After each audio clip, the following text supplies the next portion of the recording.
দেখো বন্ধুরা, ছোট সাইজের একটা মোচা কেটে নিয়ে ধুয়ে সেদ্ধ করার পর জাস্ট এইটুকু মতো পরিমাণটা হয়েছে। তো এটা দিয়ে তরকারি করতে গেলে, সবজি করতে গেলে তো সবারই পক্ষে কুলানো যাবে না। তো তাই এটা দিয়ে একটা ইউনিক রেসিপি তোমাদের সাথে শেয়ার করছি। বাই দ্য ওয়ে, আমি অঙ্কিতার মা, জিভে জল বাই অঙ্কিতা চ্যানেলে তোমাদের সবাইকে স্বাগত।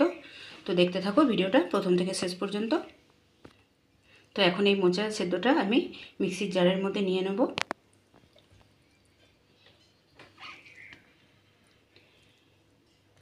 তোমাদের যদি পরিমাণটা বেশি থাকে সেক্ষেত্রে বড় জারটাতেও পেস্ট করে নিতে পারো।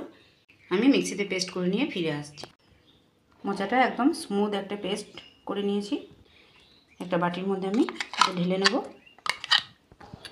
সমস্ত পেস্টটা একটা বাটির মধ্যে ঢেলে নিয়েছি। এখন এখানে নিয়ে নিয়েছি দুটো হাঁস ডিম।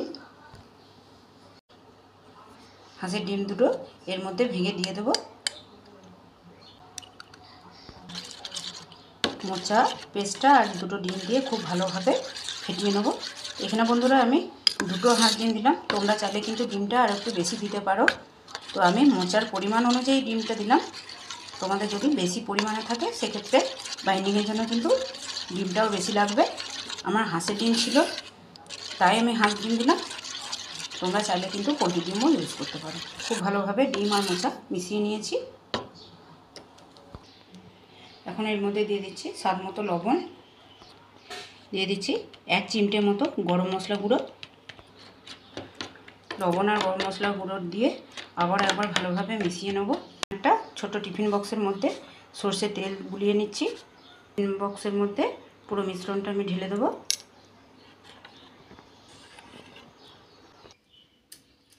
এখন এর মধ্যে ঢাকনাটা আটকে দেব। এখানে গ্যাস জেলে আগে থেকেই কড়াইয়ের মধ্যে আমি জল বসিয়ে দিয়েছিলাম। এখানে আমি গ্যাসের যে প্লেটগুলো হয় সেগুলো বসিয়ে দিলাম। তার মধ্যে টিফিন বাটিটা আমি এর মধ্যে বসিয়ে দিলাম। জলটা এমনভাবে দিতে হবে জল যেন ওভারফ্লো হয়ে টিফিন বক্সের ওপরে যেন না আসে। এখন এটা আমি 20 মিনিটের জন্য স্টিম করে নেব। তো ফিরে আসছি 20 মিনিট পর। এখানে বেসিক একটা মশলা আমি নিয়ে নিয়েছি গ্রেভি বানানোর জন্য। তার মধ্যে মাঝারি সাইজের একটা পেঁয়াজ, কয়েক কোয়া রসুন, ছোটো চামচের 1 চামচ জিরে আর 1/2 ইঞ্চি টুকরো আদা, এই সমস্ত আমি একসাথে মিক্সিতে পেস্ট করে নেব।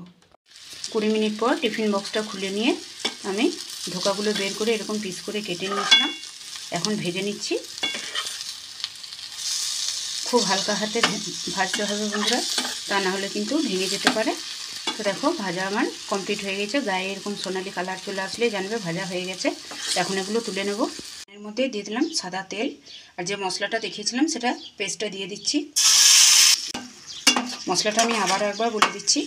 আদা, জিরে, পেঁয়াজ, রসুন সব একসাথে আমি বেটে নিয়েছি। এখন খুব ভালোভাবে কষিয়ে নেব যাতে কাঁচা গন্ধ না থাকে। দিয়ে দিচ্ছি স্বাদ মতো লবণ, দিয়ে দিচ্ছি আন্দাজ মতো হলুদ, দিয়ে দিচ্ছি সামান্য একটু কাশ্মীরি লাল লঙ্কার গুঁড়ো। এতে করে রঙটা খুব সুন্দর হবে, দেখতে ভালো লাগবে। কম আছে ধীরে ধীরে মশলাটা কষিয়ে নেবো। এতে করে জিরে, পেঁয়াজ, রসুনের গন্ধটা চলে যাবে আর প্যানের গায়ে থেকে মশলার তেল উঠে আসবে। মশলা খুব ভালোভাবে কষিয়ে নিয়েছি। মধ্যেখানে মিক্সির বাটি ধোয়া জলটা একটু সামান্য দিয়ে দিয়েছিলাম, সেটা দিয়ে আবার একবার ভালোভাবে কষিয়ে নেব।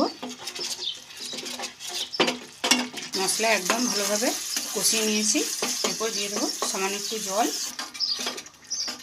এটা একদম খুব বেশি ঝোল হলে কিন্তু ভালো লাগবে না। গ্রেভিটা দেখে বুঝতেই পারছো একদম ঘন গ্রেভি হবে। এখন ওর মধ্যে দিয়ে দিচ্ছি স্বাদ মতো চিনি, যাতে করে লবণ ঝালের ব্যালেন্সটা বজায় থাকে। এখন এর মধ্যে দিয়ে দিচ্ছি দুটো কাঁচা লঙ্কা ভেঙে। ঝালটা তোমরা তোমাদের স্বাদ অনুযায়ী বুঝে নিয়ে দেবে।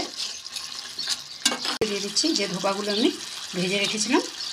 দেখো বন্ধুরা, ছোট্ট একটা মোচা আর দুটো মাত্র ডিম দিয়ে কত সুন্দর একটা রেসিপি হয়ে গেল। তো তোমরা বাড়িতে একবার হলেও ট্রাই করে দেখো কিন্তু, আর অবশ্যই আমাকে কমেন্ট করতে ভুলো না রেসিপিটা কেমন লাগলো।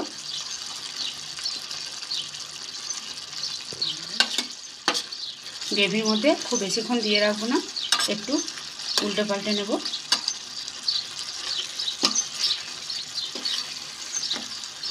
যে কোনো মাছ মাংসের স্বাদকেও হার মানাবে বন্ধুরা যদি একবার এরকম এইভাবে বানাও।